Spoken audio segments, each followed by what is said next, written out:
Hello, folks. This is Avidan. May the Lord's peace, mercy, and grace be with you all. And this message is, although I'd love everybody to listen in, but this is specifically for Run2Christ, because we did have a great conversation there on one of my other videos that I will put down below. And we were talking about how we're having videos that are being flagged for whatever reason. And it seems to be that it's not YouTube. It seems to be possibly people in the community that are not interested in hearing our message. Now, Run2Christ sent me a message and he said, it's other truthers. They did it to my Virginia videos and gave me 2 strikes for my trouble. On 2 of my channels, no less. One channel was a backup that 20 people subbed to. The video was only flagged after I shared it a week later on my main G+ page. Am I therefore your enemy am I therefore become your enemy because I tell you the truth? That was from Galatians 4:16. Very great verse. Thank you. And it seems appropriate for the events that have been taking place on my channel the last month. You can't disagree with these truthers or oppose what they say without consequences. And that does seem to be the case, that's for sure. Now, we went on to have a really good conversation together, at which I want to thank you, Run2Christ, for the encouragement that you gave. It really helps. It really does. So I'd like to pass that encouragement on to you. And we will go to Acts 5. And in that, Peter and the other apostles, they're preaching the word. They're doing miracles at the temple within Jerusalem. And as you most likely know better than I do, they were put in prison. And then they were able to get out. An angel of the Lord actually let them out of prison so that they could continue to preach the word. And as they did this, there were people that were enraged with them, and they wanted to kill them. But a Pharisee in the council, and I'm reading from 34 on the English Standard Version. But a Pharisee in the council named Gamaliel, a teacher of the law, held in honor by all the people, stood up and gave orders to put the men outside for a little while. And he said to them, "Men of Israel, take care what you are about to do with these men. For before these days, Theudas rose up," I don't know if I pronounced that right, maybe you'll be able to tell me, "claiming to be somebody, and a number of men, about 400, joined him. He was killed, and all who followed him were dispersed and came to nothing.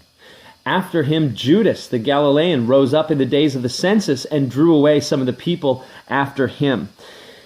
He too perished, and all who followed him were scattered.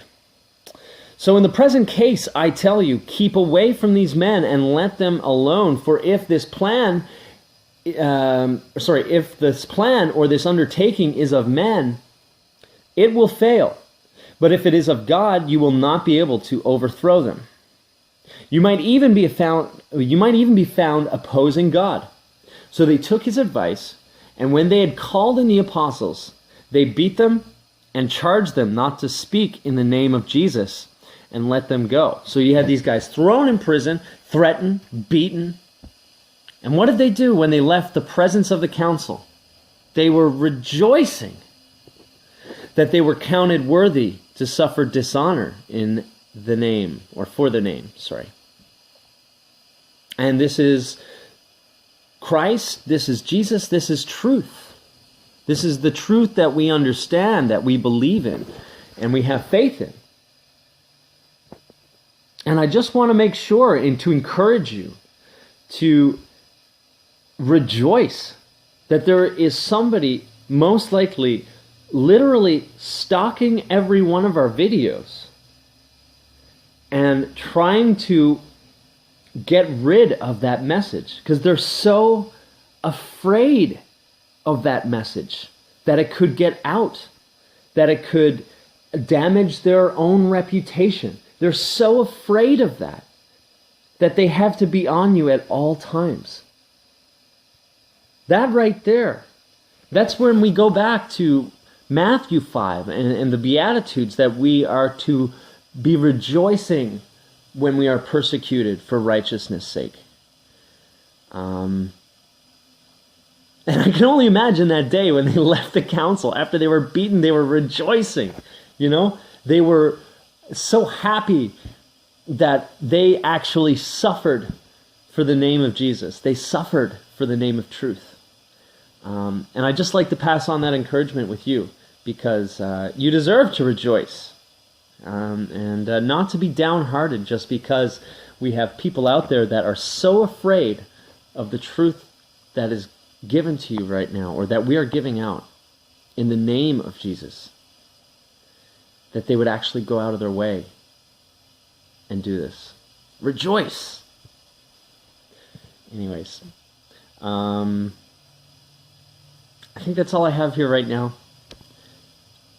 In 42, and every day in the temple and from house to house, they did not cease teaching and preaching that the Christ is Jesus. And I certainly hope that you do the same. This place doesn't have to be the temple. Not for everyone. But don't let it discourage you, and I doubt it will. You sound very strong in the Lord. Just wanted to pass on that encouragement. Thank you so much, guys. This has been Avidan, and may the Lord's peace, grace, and wisdom, His love, may it all be with you. All you have to do is believe and confess that Jesus is the Lord. And it's not a lie, it's not a big surprise. I want you to cry for me, boy. And it's not a lie, it's not a big surprise. I want you to cry for me, boy. Look at you, hungry and they're all over the place, taking all that is free. When you crash, you'll see you'll have to change your ways. This is no way to live, boy. Look what you did to me, purple stains in my heart. You're a bad fantasy book, killing you. It's hard enough with the guys. Look what you shit you